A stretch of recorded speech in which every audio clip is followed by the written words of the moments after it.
Hi, everyone. I am Chelsea Anders, and I am the creator of Poster Girl. Uh, Poster Girl is a film that is being released August 5th. It's a featurette by Fringe Life. Yay! After two long years and hard work of production, it is finally going to be released. August 5th here in Columbus, Ohio, for friends and family of the cast and crew. But today I want to just kind of try to explain my concept of Poster Girl and how it came about, and why I hope it's well received. Um, Poster Girl is a semi autobiographical film that follows Renee in the throes of her addictions. Renee is based off of me and events that happened, transpired in my life, um, and how, you know, they shaped me, uh, definitely shaped me. Anyway, so Renee is mid 20s, late 20s, who is uh, who is addicted to alcohol and crystal meth, and well, pretty much any drug is okay. If it's a drug, it's okay. And how she's homeless for the most part and is wrapped in her own little cocoon and her own comfort and walled off, I guess you would say, from uh, what others perceive as their realities. The real world doesn't bang into her because,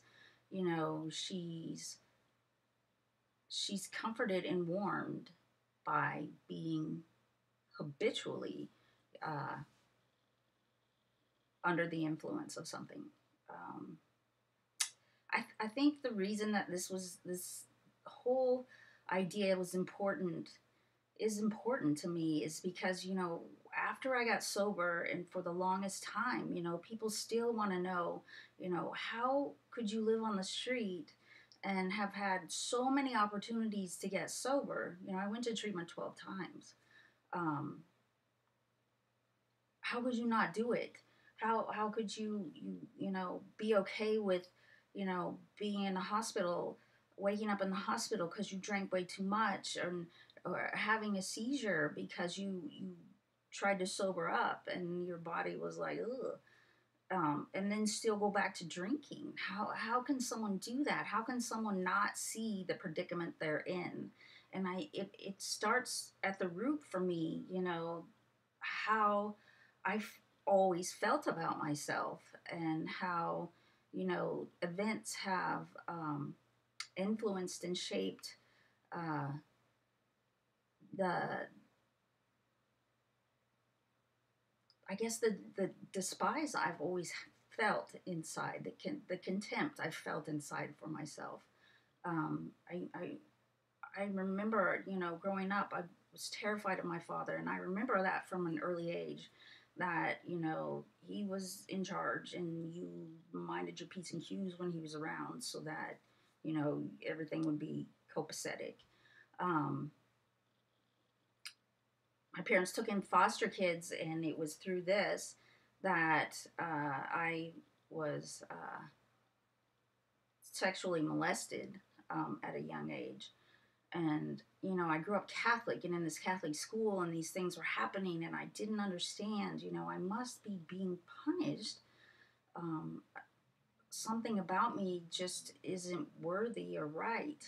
And so I took that on myself, and I developed coping mechanisms, and my coping mechanisms were very destructive.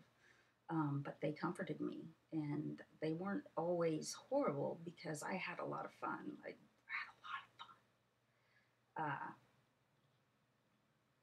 being addicted. Um, but I wanted to figure out why was I like this? How was it okay for me? And I came to the conclusion that the outside world knocks in, and the reality for me was that I didn't like myself. When I was sober, I was nothing. I was less than. I wasn't pretty. I wasn't, popular. I wasn't someone that could say uh, smart things, or, I just was someone not really worthy of much. Um, I certainly didn't want to look at myself, but when I was drunk, or when I was high, or whatever, everything was okay. I felt comforted. I felt beautiful. I felt like, nothing could come in and uh, take away what I had built up. I could talk to people. I was witty,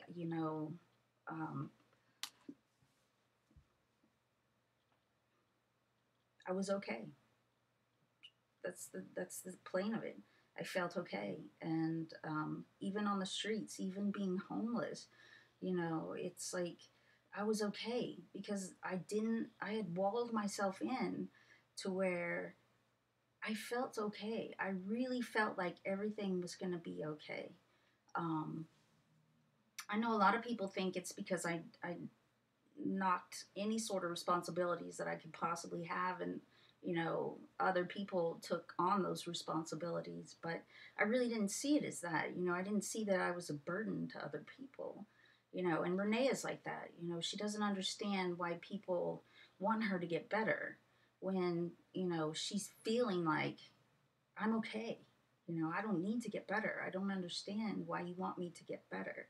And I think the reality is just it's a lot of work to get better, and it's terrifying. And the world isn't a very nice place, and uh, to have to grow up again, because when you get sober, you have to grow up, and you basically start over, and that's a lot of work. Um, to figure out who you are and what you like, and what's okay to you and what's not, and what's okay for you to just do and say to other people. And it's just I knew it was going to be just almost not worth it. you know I still wonder sometimes if I would have been better off just like succumbing to my addictions, instead of doing quote unquote what everyday normal people do. Um, but Poster Girl, I hope, will